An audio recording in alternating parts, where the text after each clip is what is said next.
G'day, this is Cybersecurity tip number 70, the New Zealand Defence Force Army Reserve as a Sergeant of Engineers. Now, over 100 years ago, they introduced the steel helmet as pretty much the first piece of body armour to be go on soldiers since the advent of the rifled bullet. Now, today, that equivalent is antivirus, right? And a lot of people out there still think that if you've got antivirus in place, you're good as gold, right? Whereas today, when soldiers go out on missions, they will layer up with protection of helmet, body armour, ceramic plates fore and aft. In engineers, we have additional protective equipment such as MOC suits, for the biological, chemical, nuclear, radiological weapons, etc. Right now, in cybersecurity, you got to think about it. Today's threat is a lot larger than what people expect. Right? How I describe to people is that you live zero distance from every bad guy on the planet. Right? And if you don't have somebody watching out for your network, you're going to get smacked.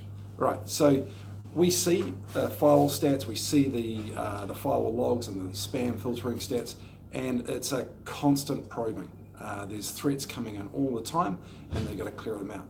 Now, in the military, when we plan to execute a mission, we consider such things like the most likely course of enemy action and the most dangerous course of enemy action, and then we turn the problem around on our heads and look at it from different points of view and the what-if scenarios, and put control measures in place to ensure that we have a good outcome in mission success, right? And on the engineering, military engineering perspective, we will have guys out in front of the infantry and the trucks sweeping the ground and looking for mines and things like that. So with cybersecurity and what we do with Vertec IT services, our clients expect us to secure them and make sure that they can get through and do their mission as well, and they can move forward with confidence. So those 7 essential layers that you need to have in place in your business are, from the outside in, spam filtering. It's about 70% of all the infections happen because spam got through and somebody clicked on something they shouldn't have. Next step, firewall, next generation firewall, not the kind of one that you get from your free router that you get from your ISP. Actually, if you're a business, it's worth just spending a few extra $100 and getting in place a proper next-gen firewall with a security subscription in place to look at the traffic going through the firewall and seeing if there's any bad stuff and then chuck it, all right? Web filtering, all right? If you're not protecting and policing what your staff are doing, then one, you're going to be losing money one way or the other, but primarily protecting them from accidentally going to sites or having compromised ad injections coming in to take advantage of vulnerabilities in the operating systems. Of course, yes, you still have to have antivirus, right? But there's antivirus and there's antivirus, and there's different layers in that. You definitely want to be having something that does the historical AV, plus the malware, plus additional things like application control and some other good things like device control. Hey, if you don't need people to plug in USB sticks, why let them? All right.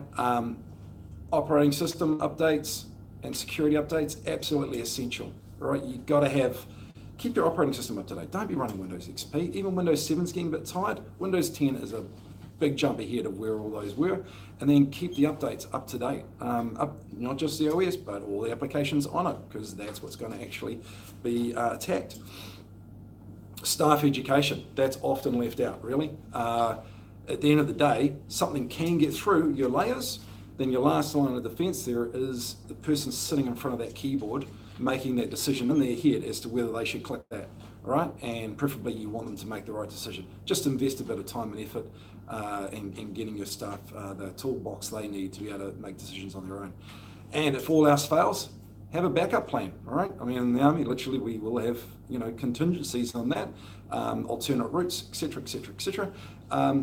But you've got to have something that enables your business to continue even when a disaster strikes. And think about what that kind of, the recovery time objective and the recovery point objective is. It's no point being able to recover 3 days later to a backup that's 7 weeks old if that doesn't help your business whatsoever. All right, so here's a free offer. I'm willing to spend 2 hours with you or your team doing whatever it needs to be done for free.